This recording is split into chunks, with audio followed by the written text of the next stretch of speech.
একা এসেছেন পৃথিবীতে, একাই যেতে হবে। আপনার খ্যাতি, আপনার অর্থনৈতিক খ্যাতি, অর্থের প্রতিপত্তি, আপনার ক্ষমতার দাপট, আপনার ধর্মীয় দাপট, কোনো কিছুই, ফ্যান ফলোয়ার্স, কেউ আপনার সাথে কবরে যাবে না। মনে করেন আমি আসছি, আপনারা সবাই স্লোগান দিচ্ছেন, কথার কথা, আপনারা আমাকে ভালোবাসেন, বা একজন পলিটিশিয়ান আসছে, আপনারা সবাই স্লোগান দিচ্ছেন, ভালোবাসেন তাকে। দিন শেষে ওই পলিটিশিয়ান একাই কবরে যাবে, দিন শেষে আপনিও একাই কবরে যাবেন, আমিও একাই কবরে যাব।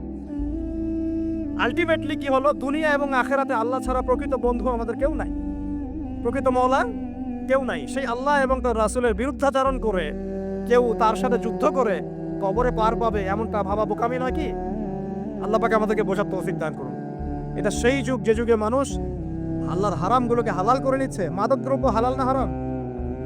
এখন দেখবেন মেজরিটি সংখ্যক মানুষ মাদকদ্রব্যের সাথে সংশ্লিষ্ট হয়ে গেছে। স্পেশালি বর্ডার এলাকা যেগুলো আছে বাংলাদেশের, সেই বর্ডার এলাকাগুলোতে দিব্যি রমরম ব্যবসা চলছে, মাদকের দিব্যি ব্যবসা চলছে। এবং যারা মাদক খাচ্ছে এরা মুসলিম, তারা হয়তো এই হাদিস জানে না, আল্লাহ পাক ওদের কানের মধ্যে আমার এই হাদিস যেন পৌঁছে দেন, আমিন।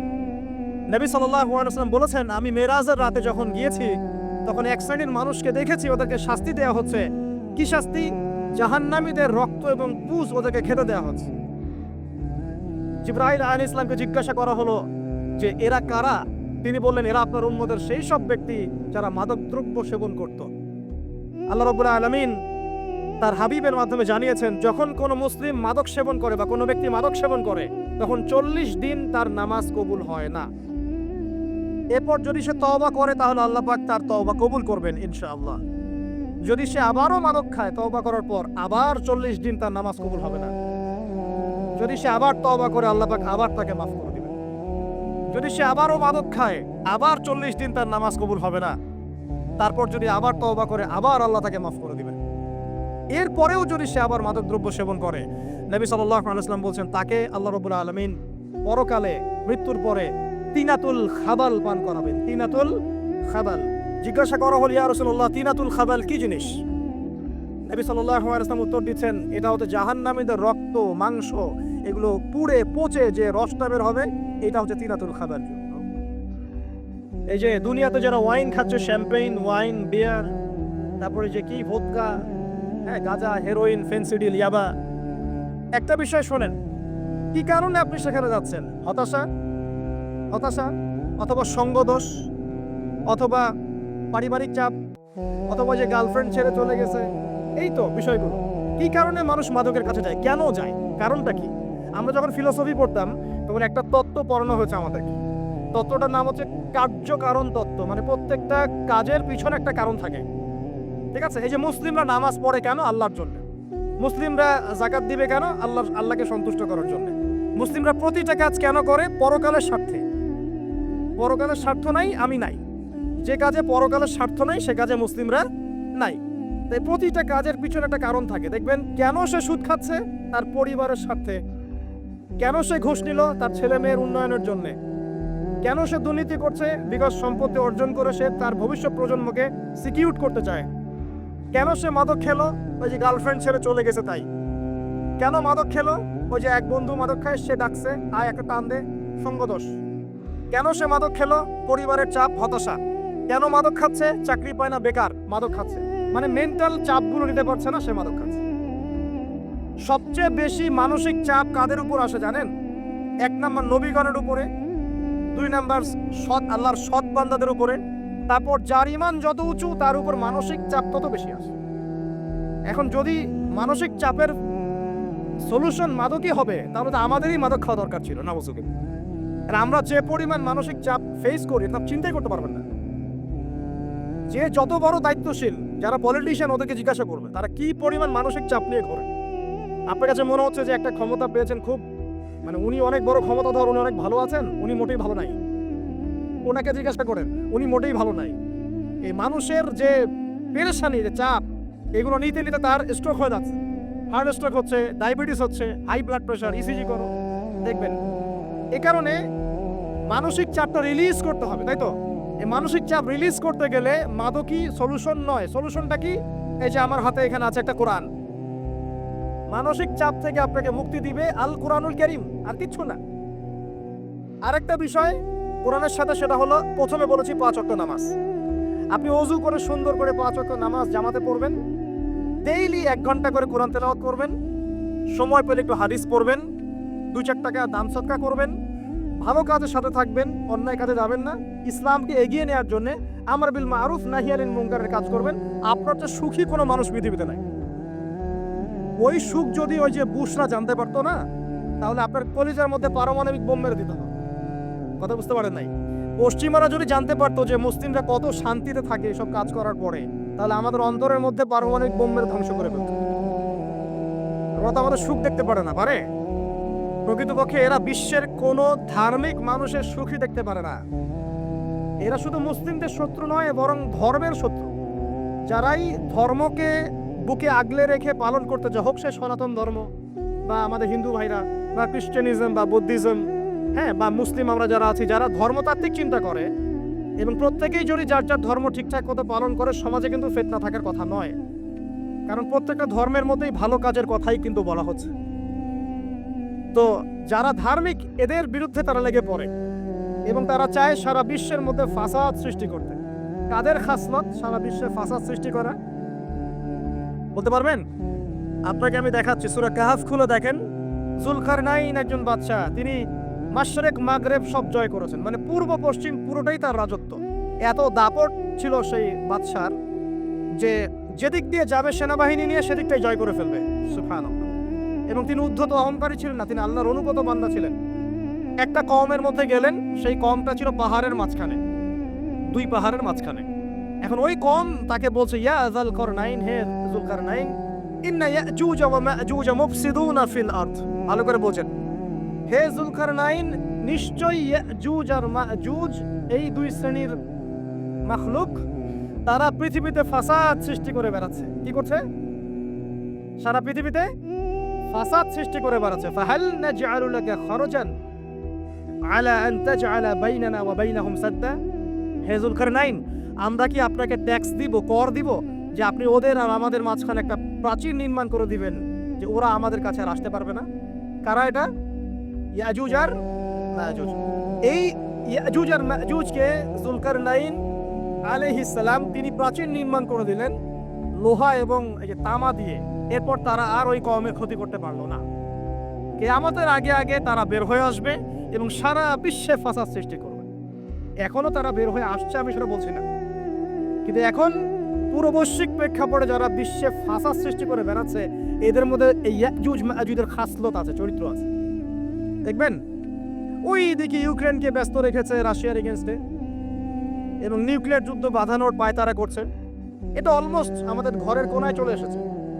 নকিং এট দ্য ডোর বলে একটা কথা আছে ইংরেজিতে, একদম ঘরের কোনায়। যে কোনো মুহূর্তেই দেখবেন ওয়ার্ল্ডে একটা ম্যাসাকার সৃষ্টি হয়ে গেছে।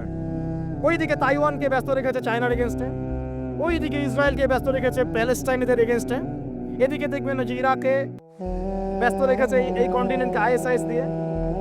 ঠিক আছে, বাংলাদেশকেও ব্যস্ত রাখার চেষ্টা করছে মায়ানমারকে দিয়ে, দেখছেন না? তো পুরো বিশ্ব জুড়ে এদের এজেন্ডা হচ্ছে সারা বিশ্বে আমরা ফাসাদ সৃষ্টি করে মানব জাতিকে কমিয়ে ফেলবো, মুসলিমদেরকে ধ্বংস করব, মুসলিম যুবকদেরকে পর্ন দেখাবো, ওদেরকে মাদক খাওয়াবো, ওদের মধ্যে জেনা, অশ্লীলতা, পরকীয়া ছড়িয়ে দিব, হ্যাঁ, এবং মহামারী ছড়িয়ে দিব, দিয়ে মুসলিম জনসমষ্টিকে কমিয়ে নিয়ে আপোষে কোন্দলে লাগিয়ে দিয়ে আস্তে আস্তে আমরা বিশ্বে শাসন করতে হবে, এদেরকে ডমিনেট করে দিই। এবং এই এজেন্ডা বাস্তবায়নের দিকে তারা এগিয়ে যাচ্ছে সুকৌশলে। আর আমরা কি করছি ভাই? আমরা শুধু কাজ যতটুকু না করছি তার চেয়ে বেশি আমরা আয়ু আশা শোডাউন করছি। দেখেন, বেশিরভাগ মানুষ আমাদের নামাজের খবর নাই, বেশিরভাগ মানুষ তাজকিয়া আত্মশুদ্ধির খবর নাই, ভালো আলেমের কাছে এসে পড়ে থাকবে কোনো খবর নাই, কোরআন পড়া শিখবে এসবের খবর নাই। যেগুলো করলে কোনো সমস্যা হয় না বা অল্প পরিশ্রমে করা যায়, ওই যে ঘরের মধ্যে শুয়ে শুয়ে ফেসবুকে 2 লাইন লেখা যায়, খুব সহজ, লিখলেন আবার শুয়ে গেলেন, কোনো সমস্যা নাই। কোনো কনস্ট্রাকটিভ সুদূর প্রসারী কাজ আমাদের হচ্ছে না। যেটা হচ্ছে এটা প্রয়োজনের তুলনায় নিতান্তই নগণ্য। এই কারণে আমাদের যারা দিন আমরা যারা বুঝি, যাদের মধ্যে ইসলামের চেতনা আছে, ইসলামকে ভালোবাসি, আমরা যারা চাই দিন এগিয়ে যাক, আমাদের কনস্ট্রাকটিভ কাজ করতে হবে, মানে সুদূর প্রসারী কাজ করতে হবে। শৈথিল্যতাবাদীও হবেন না, আবার চরমপন্থীও হবেন না, মধ্যমপন্থী হয়ে ইসলামকে, কোরআনকে এবং হাদিসকে হাতে নিয়ে উম্মার ঐক্যের স্বার্থে, দেশ জাতি জনগণের ঐক্যের স্বার্থে এগিয়ে যান। আল্লাহ পাক আপনাদের হাতকে শক্তিশালী করুন, দোয়া করি। এখানে খুবই স্মার্ট হতে হবে এবং বেসিক কাজগুলো খুব বেশি করে করতে হবে। বেসিক কাজ কি ভাই? বেসিক কাজ হচ্ছে আপনার নামাজ, বেসিক কাজ আপনাকে কোরআন শিখতে হবে, বেসিক কাজ আপনাকে আরবি শিখতে হবে, বেসিক কাজ আপনি যেখানে পড়াশোনা করছেন এই পড়াশোনা করে ওই জ্ঞানটাকে দিয়ে ইসলামের খেদমতে আপনাকে কল্যাণে কাজ করতে হবে। বেসিক কাজ যেখানে আপনাকে আল্লাহ পাক দায়িত্ব দিবেন সেখান থেকেই আপনাকে দিনের খেদমত করতে হবে। ডক্টর হন, দিনের খেদমত করেন, ইঞ্জিনিয়ার হন, দিনের খেদমত করেন, পলিটিশিয়ান হন, কোনো আপত্তি নাই, আমরা আপনাকে ভোট দিব ইনশাল্লাহ, আমরা আপনাকেই ভোট দিব ইনশাল্লাহ। আপনি ওখানে গিয়ে দিনের খেদমত করেন, আল্লাহ পাক তৌফিক দান করেন। কথা কি বুঝতে পারছেন? ইসলাম ক্ষমতা জোর করে আদায় করে নেওয়ার জন্য আসে নাই। আবু যার রাদিয়াল্লাহু আনহু কি বলছেন জানেন? আবু যার রাদিয়াল্লাহু আনহুকে নবী সাল্লাল্লাহু আলাইহি ওয়াসাল্লাম বলছেন, আবু যার তুমি দায়িত্ব চেয়ে নিও না, কারণ যদি তুমি দায়িত্ব চেয়ে নাও তখন আল্লাহর পক্ষ থেকে তোমাকে সাহায্য করা হবে না, আর যদি মানুষ তোমাকে দায়িত্ব দেয় আল্লাহ তোমাকে সাহায্য করবে ইনশাআল্লাহ। কত চমৎকার সিস্টেম ইসলামে। আর এখন আমরা কি করি? আমাকে দেন, ও ভালো না আমি ভালো, ওরা সব খারাপ আমি ভালো। বুঝতে পারছেন না কিয়ামতের মাঠে কি কঠিন হিসাবটা দিতে হবে। আল্লাহ পাক আপনাদেরকে বোঝার তৌফিক দান করুন। এগুলো কল্যাণকর নয়, আপনার জন্য অকল্যাণ হতে পারে। তবে হ্যাঁ, যদি আপনার মধ্যে ঈমান থাকে, আপনার মধ্যে যোগ্যতা থাকে, অবশ্যই আপনি দায়িত্ব চেয়ে নেবেন এবং ইনশাআল্লাহ তখন আমরা আপনাকে দায়িত্ব দিব, আমরা আপনাকে ভোট দিব, আপনি জনগণের শাসন কার্য পরিচালনা করবেন, আল্লাহ আপনার হাতকে শক্তিশালী করবেন ইনশাআল্লাহ। আল্লাহ পাক আমাদের নিচু থেকে উঁচু মহলের সবাইকে হেদায়েত দান করুন, দোয়া করি। ইসলাম কারো শত্রু নয়। মুসলিমের রক্ত ঝরানোর জন্যে, কল্লা কাটার জন্য আমরা কিন্তু পৃথিবীতে আসি নাই। আমরা আমাদের আসল শত্রুদেরকে চিনতে ভুল করেছি, এই কারণে আমরা আপোষে হানাহানি কাটাকাটির মধ্যে লিপ্ত আছি। এই যে সামনে যে কি হবে আল্লাহ ভালো জানেন। দেখবেন কত মানুষ যে মুসলিম মারামারি করে মারা যাবে আল্লাহ ভালো জানেন। এগুলো কাম্য নয়। আল্লাহ পাক আমাদেরকে বোঝার তৌফিক দান করুন। দেখুন ভাই, এই যুগের কথা বলতে গিয়ে এখানে আসলাম। ওই যে যুলকারনাইন যে ইয়াজুজ মাজুজের কথা বললো, এখনকার বিশ্ব যারা পরিচালনা করে দেখবেন তাদের মধ্যে ওই ফাসাদ সৃষ্টি করার এই খাসলতটা থেকেই গেছে। সারা বিশ্বেরা ফাসাদ সৃষ্টি করছে। আমি কিন্তু বলিনি এরা ইয়াজুজ মাজুজ, কথাকে আবার অন্যদিকে নিয়ে যায় না, আমি কিন্তু এই কথা বলি নাই। আমি বলছি তাদের মধ্যে এই চরিত্র দেখা যায়। এই যুগ সেই যুগ যখন আপনি মাদককে হালাল করে নিচ্ছেন, রিবাকে হালাল করে নিচ্ছেন, বেহায়াপনাকে হালাল করে নিচ্ছেন, কাপড় খোলাকে হালাল করে নিচ্ছেন। আপনি মুসলিম হয়েও দেখবেন শিরকে লিপ্ত আছেন, সুন্নতে লেবাস আছে কিন্তু আকীদার মধ্যে বেদাত থেকে গেছে। আপনি মুসলিম হয়ে হালাল হারাম রিজিকে পরোয়া করছেন না, দ্বীনের বেসিক জিনিসগুলো শিখছেন না। আল্লাহ পাক এই যুগের ফিতনাগুলো থেকে আমাদের মুসলিমদেরকে হেফাজত করুন, আমিন। কিভাবে সাফল্য অর্জন করবেন আমি একটা পয়েন্ট আজকে উল্লেখ করে এই পয়েন্ট থেকে আলোচনা গুটিয়ে নিব ইনশাআল্লাহ। আমি জাস্ট একটা পয়েন্ট বলছি আপনাকে, সব কথা একদিনে বলা সম্ভব না। আল্লাহ রাব্বুল আলামিন বলেন কদ আফলাহা মান যাক্কাহা, সে ব্যক্তি সফল হয়ে গেছে যে ব্যক্তি তার আত্মাকে পরিশুদ্ধ করতে পেরেছে। ওয়া কদ খাবা মান দাসাহা, যে ব্যক্তি আত্মাকে পরিশুদ্ধ করতে পারে নাই সে ব্যক্তি ধ্বংস হয়ে গেছে। কিভাবে পরিশুদ্ধ করবেন? তিনটা হাদিস আপনাকে আগে শোনাই। এক, আল্লাহ রাব্বুল আলামিনের হাবিব মুহাম্মদ সাল্লাল্লাহু আলাইহি ওয়াসাল্লাম দরুদ পড়েন, বলেন সাল্লাল্লাহু আলাইহি ওয়াসাল্লাম। তিনি বলছেন যে আল্লাহর এমন কিছু বান্দা আছে যারা জান্নাতে প্রবেশ করবে যাদের অন্তরটা হবে পাখির মতো নরম। কার মতো? পাখির মতো। একটা হাদিস শুনলেন। দুই নম্বর হাদিস, আল্লাহ রাসূল সাল্লাল্লাহু আলাইহি ওয়াসাল্লাম বলছেন শহীদদের আত্মা যখন আল্লাহর কাছে পৌঁছায়, আল্লাহ রাব্বুল আলামিন সেই আত্মাগুলোকে সবুজ রঙের কিছু পাখির মধ্যে প্রদান করেন এবং সেই পাখিগুলো আরশের নিচে লণ্ঠন আছে এখানে বসে থাকে এবং তারা জান্নাতের যে কোনো জায়গায় যায়, ঘুরে খাবার খায়, আবার ফিরে আসে। আল্লাহ পাক তাদেরকে বলেন যে তোমরা কি চাও, তোমরা কি চাও? শহীদরা কিচ্ছু বলতে পারে না, কি চাইবো? আল্লাহ এত নিয়ামত দিয়েছেন, কি চাইবো? যখন আল্লাহ বারংবার প্রশ্ন করতে থাকেন তোমরা কি আর কিছু চাও, তোমরা কি আর কিছু চাও, তোমরা কি আর কিছু চাও, তখন শহীদরা শেষে বুঝে যে আমাদের কিছু না কিছু তো বলতে হবে এখন। তখন তারা বলে হে আল্লাহ, আমরা আরো একবার পৃথিবীতে যেতে চাই এবং তোমার পথে জীবন দিয়ে আবার ফিরে আসতে চাই। আল্লাহ পাক বলেন এই সুযোগ তো আর নেই, অতএব তোমাদের আর কিছু চাওয়ার নেই, তোমরা এখানেই থাকো। আরেকটা হাদিস শোনেন, রাসূলুল্লাহ সাল্লাল্লাহু আলাইহি ওয়াসাল্লাম বলেছেন, এই হাদিসটা ওমর রাদিয়াল্লাহু আনহু থেকেও এসেছে, যে তোমরা যদি, হে মানব জাতি বা হে মুসলিমরা, তোমরা যদি আল্লাহর কুল করতে, ভরসা করার মতোই ভরসা করতে, আল্লাহ পাক তোমাদেরকে পাখিদেরকে যেমন করে রিজিক দেন তোমাদেরকে ঠিক সেইভাবে রিজিক দিতেন। তোমরা কি লক্ষ্য করো না যে পাখিরা খালি পেটে বের হয়ে যায় বাসা থেকে সকালবেলা এবং সন্ধ্যাবেলা ভরা পেটে বাসায় ঢোকে? আপনাকে যে তিনটা হাদিস শোনালাম এই তিনটা হাদিসে একটা শব্দ হচ্ছে কমন। শব্দটা কি? বলেন, পাখি। পাখি কি? পাখি। আল্লাহ রাব্বুল আলামিন পাখিদের কাছ থেকে আমাদেরকে শিখতে বলছেন এবং বলছেন যে পাখিদের মনটা হয় খুব নরম, খুব সফট, এবং তারা আল্লাহর প্রতি তাওয়াক্কুল করে পূর্ণ মাত্রায়। তারা সকালবেলা ভোরবেলা বের হয়ে যায় এবং সন্ধ্যাবেলা বাসায় ফেরে, খালি পেটে বের হয়, ভরা পেটে বাসায় ফেরে। এবং আল্লাহ পাক সবচেয়ে সম্মানিত মৌত যেটা শহীদের মৌত, সেই শহীদদের আত্মাকে আল্লাহ পাক পাখির রূপ দিবেন। তাহলে পাখিটার বিষয়ে একটা ফোকাস করা দরকার আছে না? আচ্ছা, এখানে আসেন।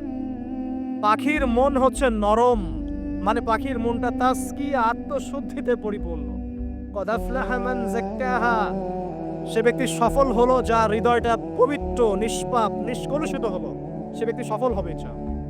একটা কাজ এখানে খেয়াল করেন, পাখিরা সকালবেলা ভোরবেলা বের হয় আর সন্ধ্যাবেলা বাসায় ফেরে। এখনকার মুসলিমদেরকে দেখবেন দুপুরবেলা ওঠে, রাত 3টায় ঘুমায়। কথা কি বুঝেন নাই? পাখির একদম ভোরবেলা ওঠে, যখন ফজরের আজান দিচ্ছে ঠিক তার এক মুহূর্তে পাখির কিচিরমিচির শুনছেন, তার মানে নামাজের ওয়াক্ত প্রায় চলে যাচ্ছে। তার মানে তার আল্লাহ পাকের হুকুমের সাথেই জেগে ওঠে, সূর্য ডুবে তারা ডুবে যায়। ঠিক এরকম সুন্নত ছিল নবী সাল্লাল্লাহু আলাইহি ওয়াসাল্লামের এবং সাহাবায়ে কেরামের। আজকে 1400 বছর পর মুসলিম জাতি এই সুন্নাহ ভুলে গেছে। আর আমাদের সুন্নত দেখবেন, যদি কোনো রকম উঠেও ফেলি ফজরে, আবার 12টা পর্যন্ত ঘুম, আরো বেশি। আর এই যুব সমাজ যারা আছো তোমরা, কেউই 3টা-4টার আগে ঘুমাই বলে আমার মনে হয়। অলওয়েজ অনলাইনে পড়ে আছে, টিকটক নিয়ে, ফেসবুক নিয়ে, গার্লফ্রেন্ডের সাথে চ্যাটিং। পাখির মতো হতে পারলে পরে মনটা তো নরম হবে, তারপরে না তাসকিয়া অর্জন হবে। পাখির রুটিনটা কি?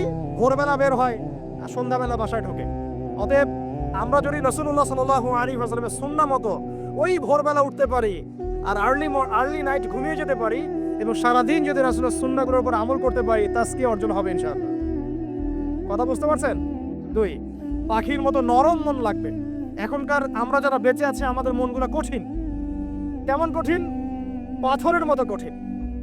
আমরা যখন দেখি একটা মাইয়াতকে নিয়ে যাওয়া হচ্ছে জানাজায়, আমাদের কোনো ফিলিংস কাজ করে না। জানাজা যাচ্ছে, জানাজায় দাঁড়িয়েও মোবাইলটা টিপাটিপি করছে। জানাজার সাথে চলছে, কোনো ফিকির নাই যে এই জানাজা আমার হবে কালকে, ওই মোবাইল টিপাটিপি করছে। আমি এমনও দেখেছি, দাফন করা হলো মাইয়াতকে, দাফন করার পরে চারপাশে মানুষজন জড়ো হয়ে গল্প করছে, ভাই আপনার ওই জমিটার কি খবর, আপনার ওইটার কি খবর, বিজনেস কেমন চলছে, চাকরির কি অবস্থা। এই যে মাইয়াতকে পাশে দাফন করলো, কোনো ফিলিংস নাই, কোনো ফিলিংস নাই। আমি আত্মশুদ্ধির কথা বলছি। আত্মশুদ্ধির জন্য আপনার মনটাকে পাখির মতো সফট, নরম করতে হবে। যখন আপনি সফট, নরম করবেন এবং আত্মশুদ্ধি অর্জন করবেন, তখন 2 ডানা মেলে আপনি আকাশে উঠতে পারবেন ইনশাআল্লাহ। আত্মশুদ্ধি অর্জন না করতে পারলে ডানা কেটে পড়ে যাবে, তখন আর আকাশে উঠতে পারবেন না। কোন আকাশে? ওই যে শহীদের রূহ যে আকাশে চলে গেছে, ওই আকাশ। অতএব মন কেন কঠিন হলো প্রিয় ভাই? 1 নাম্বার কারণ, আমরা শিরকের পাপে লিপ্ত আছি। 1 নাম্বার, শিরকের পাপে লিপ্ত থাকা অবস্থায় মুসলিমদের মনটা কঠিন হয়ে গেছে। আপনি কি মনে করছেন আমরা শিরক করি না? মুসলিমরাও কবর পূজা করে, দেখবেন মুসলিমরাও দেখবেন অনেক ক্ষেত্রে মাজার পূজা করছে। আমি বলিনি যে অলিয়া উলিয়ার মাজার জিয়ারত করা যাবে না, আমি এই কথা বলছি না। কিন্তু আপনি মৃত মানুষের কাছে আপনার ভালো মন্দ চাইতে পারেন না। কথা বুঝতে পারেন নাই? আমরা অবশ্যই অলিয়া উলিয়াদের কবর জিয়ারত করব। এটা আপনাকে মৃত্যুর কথা স্মরণ করাবে। তাদের একটা রব আছে, যেটাকে আমরা প্রভাব বলি, এটা আপনার মধ্যে আসবে। আমরা অবশ্যই জিয়ারত করব। জিয়ারত করতে বলেছেন নবী সাল্লাল্লাহু আলাইহি ওয়াসাল্লাম, কারণ এটা আপনাকে পরকালের কথা কি করবে? স্মরণ করাবে। ওমরা করতে যান, আল্লাহ পাক সবাইকে তৌফিক দান করুন ওমরা হজ করার এবং বড় হজ করার, আমি দোয়া করি। ওখানে সবচেয়ে সেরা যে দৃশ্যগুলো দেখা যায়, তার মধ্যে একটা রাসূলুল্লাহ সাল্লাল্লাহু আলাইহি ওয়াসাল্লামের রওজা। ওখানে গেলে চোখের পানি ঝরে না এমন কোনো মুসলিম নাই, আছে? নাই। আরেকটা সবচেয়ে মন নরম করা একটা দৃশ্য হচ্ছে জান্নাতুল বাকি, যেটা আমরা বাকিউল গারকাত বলি। যেখানে আপনি দেখবেন সাহাবায়ে কেরাম রাদিয়াল্লাহু আনহুমের কবর, যতদূর চোখ যায় তাদের কবর। কবরের কোনো মাজার নাই, সেখানে কোনো তাওয়াফ হচ্ছে না কবরকে কেন্দ্র করে, সেখানে কবরে কেউ ফুল চড়াচ্ছে না, একটা ছোট্ট পাথর দেখা যায়, এখানে আর কিছু না। পৃথিবীর সবচেয়ে শ্রেষ্ঠ মানুষগুলো সেখানে শুয়ে আছেন। ওখানে গিয়ে দাঁড়াবেন, দেখবেন নিজেকে তুচ্ছ বলে মনে হবে। আমি এই পৃথিবীতে আর কি করছি? সেরা মানুষগুলি মাটির নিচে, আমি এখানে কি করছি? তো দেখুন প্রিয় ভাইরা, অবশ্যই ওলিয়া উলিয়াদের কবর জিয়ারত করবে, কিন্তু মৃত ব্যক্তি আপনার কল্যাণ করতে পারবে? অকল্যাণ করতে পারবে? হ্যাঁ, তারা আল্লাহর কাছে সুপারিশ করতে পারবে, আল্লাহ পাক যখন তাদেরকে অনুমতি দিবেন তারপরে। আল্লাহ পাক যখন অনুমতি দিবেন তখন নবী সাল্লাল্লাহু আলাইহি ওয়াসাল্লাম সুপারিশ করবেন, উলিয়াগণ করবেন, আলেম ওলামা করবেন, শহীদগণ করবেন, হাফেজে কোরআন করবে, অনেকেই করবে ইনশাআল্লাহ। আল্লাহ পাক আমাদের তাকদীরে এইসব সুপারিশ নসিব করুন বলি না আমি। মুসলিমরা আজকে শিরিক করছে অনেক ক্ষেত্রেই। দেখবেন হাতে একটা এই যে মালা পরে আছে, খুলে না। কেন খোলেন না ভাই? বলে যে এটা খুললে যদি রোগ হয়। রোগ দেওয়ার মালিক কে? ওই বালা না আল্লাহ? এই যে আপনার বিশ্বাস জন্মায় নিয়েছে, এই যে বিশ্বাসটা জন্মিয়েছে আপনার হাতের উপরে, এই বালার উপরে, এটাই শিরক, এটাই শিরক। যদি আপনি বিশ্বাস করেন যে এটা হাতে থাকলে আপনি সুস্থ থাকবেন, হাত থেকে খুলে পড়ে গেলে আপনি আর বাঁচবেন না, এই যে কল্যাণ অকল্যাণের মালিক আপনি কাকে করলেন? ওই বালাকে করেছেন, আল্লাহকে করেন নাই। এখানে শিরক হয়ে গেছে, খুবই সূক্ষ্ম শিরক। আপনি নামাজ পড়ছেন মনে করেন, এখন কিছু মানুষ আসলো, এখন দেখছেন যে হুজুর তো আমার নামাজ দেখছে, নামাজটা খুব সুন্দর করে পড়ার চেষ্টা করলেন, লম্বা নামাজ, সেজদায় গিয়ে আর উঠছেন না, খুব সুন্দর নামাজ পড়ছেন। এই যে মানুষকে দেখানোর জন্য নামাজটা পড়ছেন, এটা শিরক। এটা কি? এটাও শিরক। এই যে গণক বসে আছে রাস্তার পাশে, দেখবেন টিয়া পাখি নিয়ে, তারপরে যে কাগজ নিয়ে, আসেন ভাই ভাগ্য পরীক্ষা করে দেই। আরে ভাই, তুমি যদি মানুষের ভাগ্যই পরীক্ষা করতে পারবা তো তুমি রাস্তার পাশে কেন? তোমার ভাগ্য কেউ পরীক্ষা করেনি কখনো? এতটুকু কমন সেন্স আমাদের নাই? ও যদি আমার ভালো মন্দ করতে পারে, ভবিষ্যৎ বলতে পারে, তাহলে ও রাস্তার পাশে বসে আছে কেন? ওর তো প্রাইম মিনিস্টার করার কথা, এখন ওর তো ইলেকশন করার কথা। তো দেখেন, এই যে ওখানে গিয়ে আমরা কি করি? ভাই আমার হাতটা দেখে দেন, ভাই আমার অতীত বলে দেন, ভবিষ্যৎ বলে দেন। এবং এগুলো দিন দিন বাড়ছে, কিন্তু এই রাশিফল, কবিরাজি, গণকি, এগুলো দিন দিন বাড়ছে। এবং আমি লক্ষ্য করছি দিন দিন আরেকটা জিনিসও বাড়ছে, সেটা হলো জাদুবিদ্যার চর্চা করা। এবং গ্রামে গঞ্জে কুফুরি বাড়ছে না? কুফুরি করা, তাবিজ করা, বিচ্ছেদ করা, স্বামী স্ত্রীর বিচ্ছেদ করা, মেয়েকে বশ করা, সন্তানকে বশ করা, বাড়ছে না? সবই শিরক, এগুলো সবই কুফুরি। এগুলো মুসলিমরা করছে না। মুসলিমরা এসব শিরকে লিপ্ত আছে বলেই তো অন্তর কঠিন হয়ে গেছে। ফাকাসাত কুলুবুহুম, তাদের অন্তর কঠিন হয়ে গেছে। তো একটা হাদিস বলে এখানে খালি, নবী সাল্লাল্লাহু আলাইহি ওয়াসাল্লাম বলছেন, যদি কেউ কোনো গণকের কাছে যায়, গিয়ে বলে দেখেন তো আমার হাতটা একটু, ও কিন্তু বিশ্বাস করে না যে এ ভবিষ্যৎ বলতে পারে, খালি এমনি বলেছে একটু দেখেন তো, বলার সাথে সাথেই 40 দিনের নামাজ কবুল হবে না। আর যদি তার বলা কথায় বিশ্বাস করে যে হ্যাঁ তোমার ভবিষ্যৎ খুব ভালো, তুমি চাকরি পাবা, এটা করবা সেটা করবা, এবং সে বিশ্বাস করলো হ্যাঁ এটাই হবে, তখন নবী সাল্লাল্লাহু আলাইহি ওয়াসাল্লাম বলছেন সে যেন আল্লাহর পক্ষ থেকে যা নাজিল হয়েছে, মানে এই যে কোরআনুল কারীম, এই কোরআনকে যেন সে অস্বীকার করলো, মানে কুফরি করলো। এগুলো আমরা করছি না ভাই? অনেক কিছু করছি আমরা। স্তম্ভের পূজা করছি, অনেক মুসলিম আগুনের পূজা করছে। আগুন জ্বালিয়েছেন, মাথা নত করছেন কেন? আগুনের সামনে আপনি মাথা নত করবেন কেন? আপনি একটা স্তম্ভের সামনে, গাছের কাছে, সব গাছের সামনে দাঁড়িয়ে মাথা নত করে ধ্যান করবেন কেন? আপনি মেডিটেশন করছেন কি জন্য? আপনাকে নামাজ দেওয়া হয় নাই? 5 ওয়াক্ত নামাজ দেওয়া হয় নাই? নামাজের চেয়ে বড় মেডিটেশন কিছু আছে নাকি? আপনি ধ্যান করছেন কি জন্য? অনেক মুসলিম তো জিনের উপাসনা করছে, জানেন? অনেক মুসলিম জিনকে তাবে করার চেষ্টা করছে। আর জিন বলে একটা জাতি আছে, এটা সত্য। এরকম প্রতিটা ক্ষেত্রে শিরক আছে। শিরক কথায় আছে, কাজে আছে, বিশ্বাসে আছে। দেখবেন মুসলিমরাই আল্লাহ ছাড়া অন্য কারো কাছে দোয়া করছে, মুসলিমরা নজর মানত করছে অন্য জায়গায়, আল্লাহর জন্য নজর মানত করছে না, অন্য কাউকে সন্তুষ্ট করার জন্য করছে। সন্তান হয় না, সন্তান হয় না, এখন কি হবে? সন্তান হয় না তো অমুকের কাছে যাও, সেখানে গিয়ে বকরি জবাই দাও, সন্তান হবে। সুবহানাল্লাহ। তো এই পদ্ধতি ইব্রাহিম আলাইহিস সালামের জানা ছিল না যে শেষ বয়সে তিনি বলছেন রব্বি হাবলি মিনাস সালিহিন? আপনি এই দোয়া করতে পারেন না? সন্তান হবে না কেন? আল্লাহ পাক তাকদিরে লিখে রাখলেন, অবশ্যই হবে। আর আল্লাহ পাক তাকদিরে না লিখলে কিভাবে হবে? তাকদিরে যে ব্যক্তি বিশ্বাস করে না সে ব্যক্তি হতাশ হয়। যা কিছু হচ্ছে আমাদের জীবনে সবই তাকদির, এর বাইরে একটা মানুষও যেতে পারবে না। প্রিয় ভাইরা, কথায়, কাজে এবং চিন্তায় আমরা অনেক শিরিক করছি। শিরিকের কারণে আমাদের অন্তর কঠিন হয়ে গেছে। আরো কেন কঠিন হচ্ছে? বেদাত। আমল করছেন নবীর সুন্নত মানার জায়গায় অন্য কিছু আপনি করছেন। এমন কিছু আমল করছেন যেগুলোর সাথে রাসূলের সুন্নতের কোনো সম্পর্ক নাই এবং সাহাবীদের সুন্নতেরও কোনো সম্পর্ক নেই। এই ক্ষেত্রে গিয়ে আপনি বেদাত করছেন, বেদাত করে অন্তর কঠিন হয়ে যাচ্ছে। অন্তর কঠিন হওয়ার একটা বড় কারণ হচ্ছে হারাম রিজিক। যখন আপনি হারাম রিজিকে যাচ্ছেন, সুদ, ঘুষ, আপনার দুর্নীতি, আপনার এই যে অন্যের সম্পদ আত্মহত্যা হয়ে যাচ্ছে। আমি কি বুঝাতে পারছি না?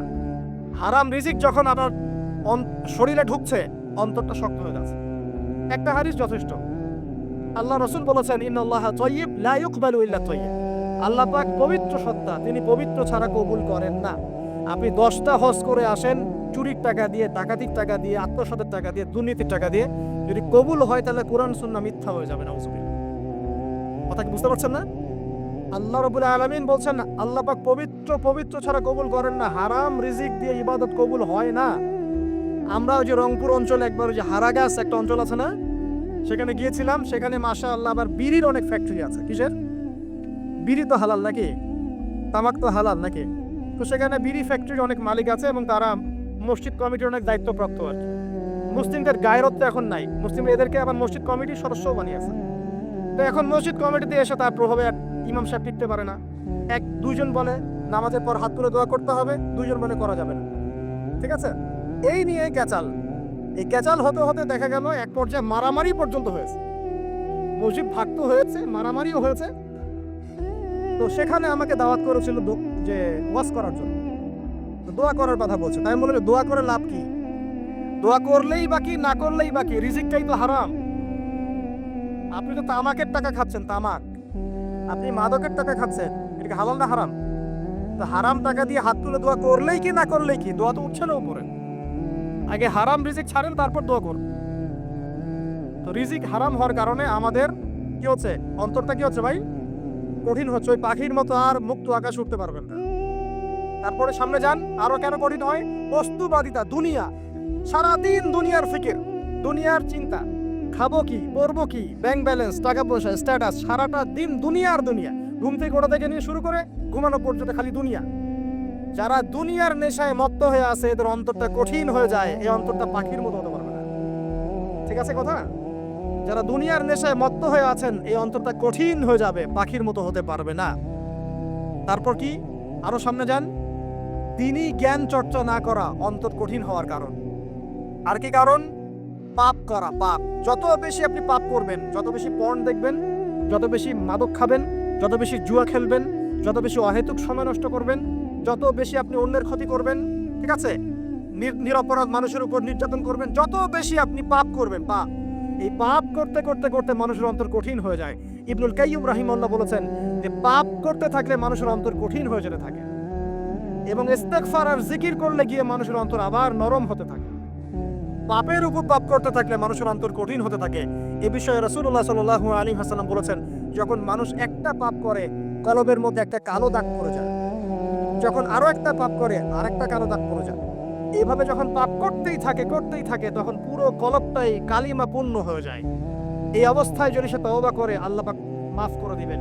যদি এই অবস্থায় তার মৃত্যু হয়ে যায়, তার আত্মাটা থেকে দুর্গন্ধ বের হতে থাকে, যে আত্মাটা কবজ করতে পর্যন্ত মালাকুল মউত মানে ঘৃণা পোষণ করে। কথা কি বুঝতে পারছেন? যখন অন্তর পাপ করতে করতে কলুষিত হয়ে যাবে, ওয়াকাদ খাবা মান দাসাহা, যখন পাপ করতে করতে অন্তর কলুষিত হয়ে যাবে, তখন আপনার এই মালাকুল মউত পর্যন্ত ওই আত্মাটাকে বের করার সময় ঘৃণা করবে, দুর্গন্ধযুক্ত। আল্লাহ পাক আমাদেরকে পাপ থেকে বাঁচিয়ে রাখুন, আমিন।